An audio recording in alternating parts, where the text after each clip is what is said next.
राज आणि उद्धव ठाकरेंच्या मनोमिलनावर मात्र बोलण्यास शरद पवारांनी नकार दिल्याचं पाहायला मिळालं।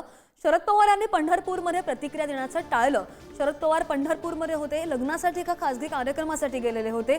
मात्र त्यावेळची ही दृश्य जेव्हा शरद पवार पंढरपूरमध्ये पोहोचले आपण स्क्रीनवर पाहतोय।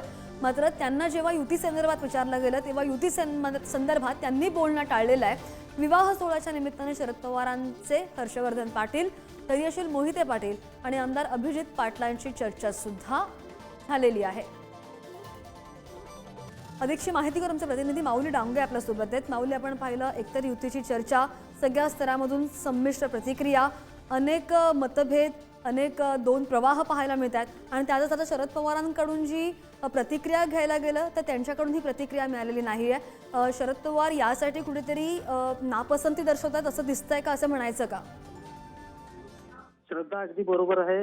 राज आणि उद्धव एकीकरणावर बोलण्यास शरद पवारांनी नकार दिलेला आहे।